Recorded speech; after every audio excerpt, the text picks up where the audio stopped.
नमस्कार दोस्तों, मैं प्रिंस सनी आपका स्वागत करता हूं हमारे चैनल लर्न एंड ग्रो में। आज हम बात करेंगे हर्ट्ज एक्सपेरिमेंट के बारे में। हर्ट्ज एक्सपेरिमेंट ने हमें क्या बताया था, क्या प्रूव किया था। इससे पहले बात कर लेते हैं कि जो मैक्सवेल थे उनके बारे में।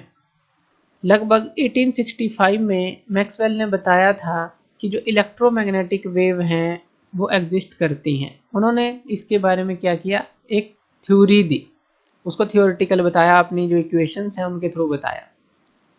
फिर लगभग 1888 के अंदर जो हर्ट्ज थे उन्होंने एक एक्सपेरिमेंट किया। उन्होंने इन्हीं इलेक्ट्रोमैग्नेटिक वेव को प्रूव किया कि हाँ, जो मैक्सवेल ने कहा था वो एक्चुअल में एग्जिस्ट करती हैं। उन्होंने इन वेव को प्रोड्यूस भी किया। तो उसी का बेसिस है जो हर्ट्ज एक्सपेरिमेंट है कि वो किस तरह से उन्होंने इलेक्ट्रोमैग्नेटिक वेव को प्रोड्यूस किया। इलेक्ट्रोमैग्नेटिक वेव क्या है ये भी हमें पता है। अगर हम तीन एक्सिस ले लेते हैं, मान लीजिए एक्स एक्सिस, ये वाई एक्सिस और ये जेड एक्सिस, तो जो इलेक्ट्रिक फील्ड वेक्टर है अगर हम वाई एक्सिस पर ले लें, मैग्नेटिक फील्ड वेक्टर जो है जेड एक्सिस पर ले लें, दोनों ही क्या है 90 डिग्री पर हैं। तो ये बोथ तो परपेंडिकुलर हैं ही, और अगर ये दोनों 90 डिग्री पर हैं तो जो वेव की प्रोपेगेशन होगी, यानी कि जो इलेक्ट्रोमैग्नेटिक वेव जो प्रोपेगेट करेगी वो इन दोनों के परपेंडिकुलर प्रोपेगेट करेगी, यानी कि एक्स डायरेक्शन में वो प्रोपेगेट करेगी। तो यहाँ पर कह लीजिए कि यहाँ पर वो प्रोपेगेट करेगी, जो प्रोपेगेशन होगा वेव का यहाँ पर। किस तरह से, अगर हम इसका इलेक्ट्रिक फील्ड को देखें तो इस तरह का मिलेगा हमें, और मैग्नेटिक फील्ड जो है इसके बिल्कुल परपेंडिकुलर मिलेगा।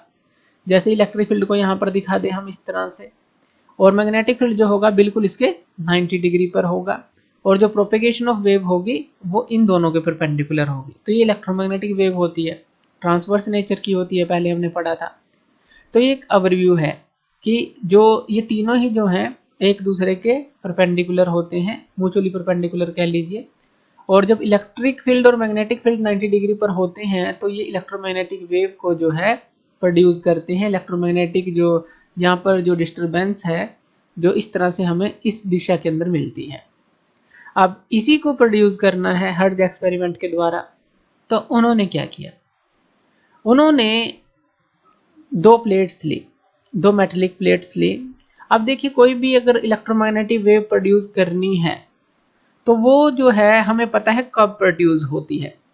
उसको भी एक बार ओवरव्यू ले लेते हैं कि मान लीजिए कोई एक चार्ज है तो उसके आसपास इलेक्ट्रिक फील्ड होता है, हमें पता है। लेकिन अगर ये स्टैटिक है तो क्या ये मैग्नेटिक फील्ड को प्रोड्यूस करेगा? अगर ये स्टैटिक है, नहीं करेगा, क्योंकि इसके पास इलेक्ट्रिक फील्ड तो है लेकिन मैग्नेटिक फील्ड नहीं है, स्टैटिक है, रेस्ट में है ये। लेकिन अगर ये मूव करने लग जाए, अगर ये मोशन में आ जाए, जैसा कि एक कंडक्टर के अंदर करंट चलता है आई, तो करंट जब फ्लो करता है मूविंग चार्ज के कारण ही करंट जो बनता है, करंट प्रोड्यूस होता है, फ्लो करता है। तो अगर करंट है, अगर मूव कर रहा है तो आसपास उसके मैग्नेटिक फील्ड भी होगा, तो यहाँ पर हमें मिलेगा मैग्नेटिक फील्ड। इतना क्लियर है। लेकिन अगर ये करंट और मैग्नेटिक फील्ड चेंज ना हो रहे हों टाइम के साथ, तो क्या इलेक्ट्रोमैग्नेटिक वेव को प्रोड्यूस करेंगे? नहीं करेंगे। यानी कि इलेक्ट्रोमैग्नेटिक वेव को प्रोड्यूस करने के लिए किसी भी चार्ज को, मान लीजिए चार्ज है, अगर कांस्टेंट वेलोसिटी से मूव करता है तो इलेक्ट्रोमैग्नेटिक वेव जो है प्रोड्यूस नहीं होगी। लेकिन अगर ये एक्सेलरेट करता है तो इलेक्ट्रोमैग्नेटिक वेव प्रोड्यूस होगी। क्यों? क्योंकि एक्सेलरेट करेगा तो जो इलेक्ट्रिक फील्ड है और मैग्नेटिक फील्ड है स्पेस और टाइम के साथ चेंज होंगे, और जब वो वेरी करेंगे स्पेस और टाइम के साथ तब इलेक्ट्रोमैग्नेटिक वेव प्रोड्यूस होगी। तो ये सारी चीजें हमारी क्लियर होनी चाहिए। एक तरह से कहें कि अगर चार्ज ऑसिलेट करेगा, एक्सेलरेट करे, या कहीं ऑसिलेट करना भी एक ही बात है कि यहाँ से ऊपर गया फिर ऊपर से नीचे आया, इस तरह से एक तरह से एक्सेलरेशन और डिसेलरेशन इसके अंदर होती है। तो कांस्टेंट वेलोसिटी के साथ तो मूव नहीं कर रहा, तो वहां पर जो है इलेक्ट्रोमैग्नेटिक वेव जो है प्रोड्यूस हो सकती है। तो इसी को आधार बनाकर इस एक्सपेरिमेंट को किया गया। अब यहाँ पर जो भी आप जिस भी वेवलेंथ की वेव क्रिएट करना चाहते हैं, तो पहले तो हमें वो डिस्टेंस भी देखना होता है कि कितने डिस्टेंस पर वो चार्ज ओसिलेट करे, तो वो भी देख लेते हैं। तो मान लीजिए कि कोई चार्ज जो है वो ऑसिलेट कर रहा है 10,000 हर्ट्ज की फ्रीक्वेंसी पर, तो कितनी जो वेवलेंथ है जो इलेक्ट्रोमैग्नेटिक वेव प्रोड्यूस करेगा, कितने वेवलेंथ की करेगा, यानी कि लैम्डा। तो हम निकाल सकते हैं c बाई न्यू से। अब ये क्या है, न्यू ही है हमारे पास, इतनी फ्रीक्वेंसी है, तो c की वैल्यू क्या होगी, 3 × 10⁸ मीटर पर सेकंड होगी। तो यहाँ पर मीटर पर सेकंड ले लेंगे और नीचे क्या है, जो फ्रीक्वेंसी है यानी कि 10,000 हर्ट्ज होती है, यानी कि जो s और s कैंसल आउट हो जाएगा, क्योंकि वो क्या होगी 1/s फ्रीक्वेंसी की अगर हम यूनिट देखेंगे, तो यहाँ पर सिर्फ मीटर रह जाएगा। और यहाँ पर ये क्या आएगा, 3 इंटू ये 10,000 है यानी कि 10⁴ है, 3 × 10⁴ ऊपर आ जाएगा मीटर। और अगर इसको किलोमीटर में हम देखेंगे तो ये कितना हो जाएगा हमारे पास, 30 किलोमीटर। तो इतनी जो वेवलेंथ की जो वेव है वो क्रिएट होगी, इतनी फ्रीक्वेंसी, अगर हम इतनी फ्रीक्वेंसी पर चार्ज जो है ऑसिलेट कर रहा है, या ऐसा कह लें कि इतने डिस्टेंस पर चार्ज को ऑसिलेट करना पड़ेगा अगर इतनी अमाउंट ऑफ फ्रीक्वेंसी जो है उसको, अगर एक तरह की एनर्जी जो है वो जनरेट करनी है। इतना क्लियर है। तो यहाँ पर हम प्लेट्स ले लेते हैं, ये क्या है, मेटलिक प्लेट है, ये मेटलिक प्लेट।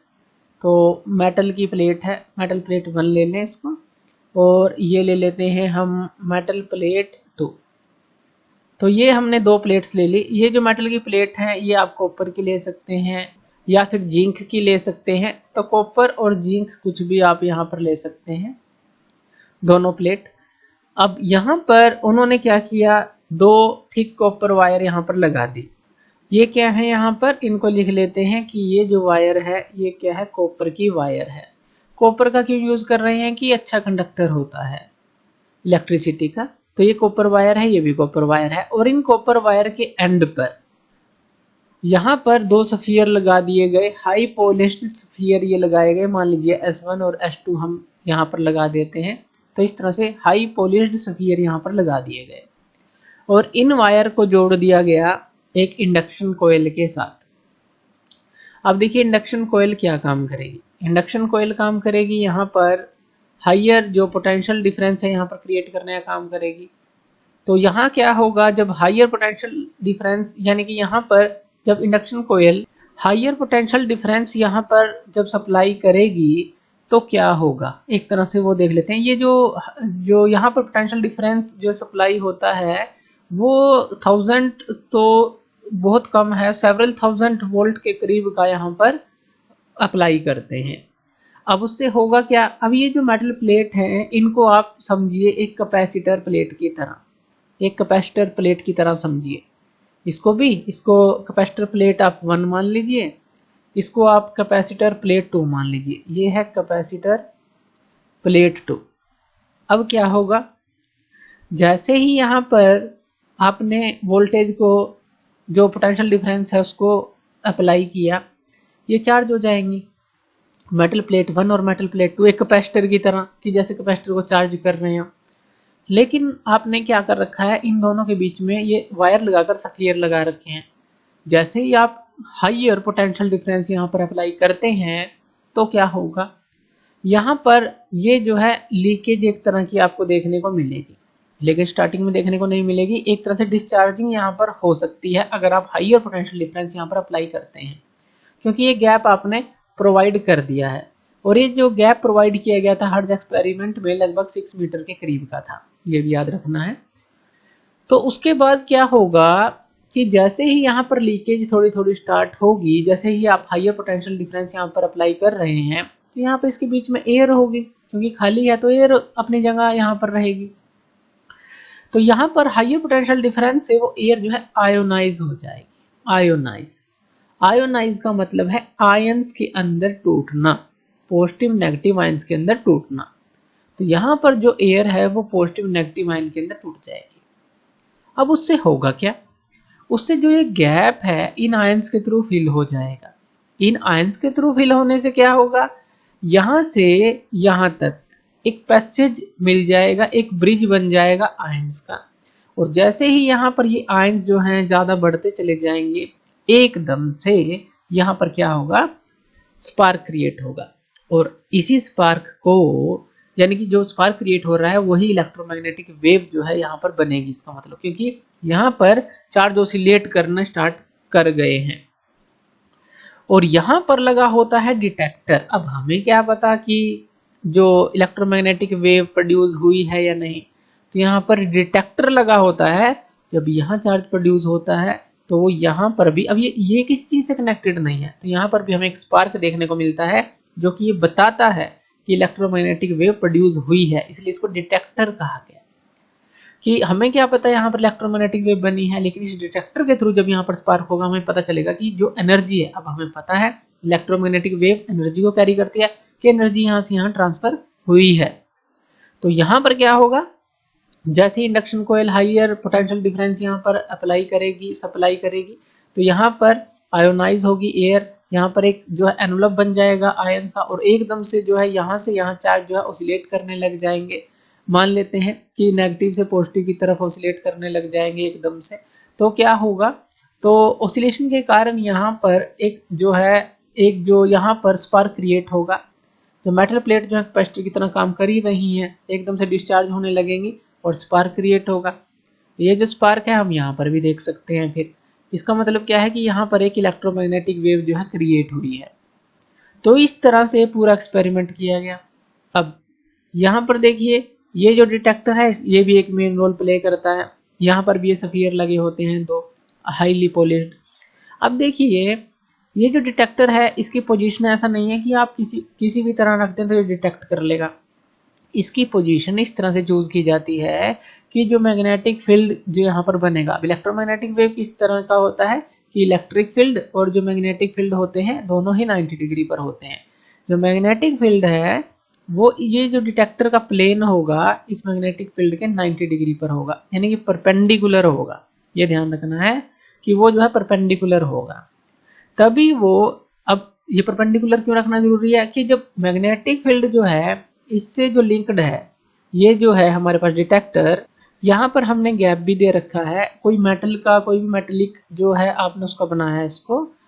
तो यहाँ पर होगा क्या कि जैसे ही मैग्नेटिक फील्ड लिंक्ड जो इससे चेंज होगा, मान लीजिए कॉपर की वायर आपने यूज कर रखी है, जैसे ही मैग्नेटिक फील्ड लिंक्ड इससे चेंज होगा तो क्या होगा, यहाँ ईएमएफ जनरेट होगा। हमें पता है जब मैग्नेटिक फील्ड चेंज होता है लिंक्ड तो ईएमएफ जनरेट होगा। ईएमएफ जनरेट होगा तो यहाँ पर देखिए ये गैप है, और गैप के कारण यहाँ पर एक स्पार्क क्रिएट हो जाएगा। तभी तो होगा, किसके कारण से हुआ, इसी इलेक्ट्रोमैग्नेटिक वेव के कारण से ही यहाँ पर ये स्पार्क क्रिएट हुआ, एक तरह से ऐसा कह लीजिए। और कब क्रिएट होगा, जब आप जो है इसको सही पोजीशन में रखेंगे तभी होगा। अब यहाँ पर अगर आप वेवलेंथ की बात करें, जो lambda equal to C by V है, न्यू है, सी बाई न्यू है सॉरी, तो ये क्या है, lambda equal to C by nu. C की वैल्यू क्या है, 3 × 10⁻⁸। और अगर न्यू यानी कि जो फ्रीक्वेंसी की बात करें, जो हर्ट्ज एक्सपेरिमेंट के अंदर प्रोड्यूस की गई, लगभग 5 × 10⁻7 हर्ट्ज तक की प्रोड्यूस की गई। जब आप इसकी लैम्बडा वेवलेंथ निकालेंगे, ये आपको मिलती है 6 मीटर, यानी कि ये जो गैप है, तो ये 6 मीटर का डिस्टेंस इसलिए रखा गया ताकि जो फ्रीक्वेंसी, इतनी फ्रीक्वेंसी की जो वेव्स हैं उनको प्रोड्यूस किया जा सके। तो इस तरह से जो वेवलेंथ है वो भी आप देख सकते हैं कि 6 मीटर यहाँ पर आ जाती है इस फॉर्मूले से। तो इस तरह से हर्ट्ज एक्सपेरिमेंट जो है किया गया, और यहाँ पर एक जो 6 मीटर वेवलेंथ की इलेक्ट्रोमैग्नेटिक वेव को क्रिएट किया गया। तो थैंक यू वीडियो देखने के लिए, और इसी तरह की वीडियोस के लिए आप हमारे चैनल लर्न एंड ग्रो पे हमें सब्सक्राइब कर सकते हैं। धन्यवाद।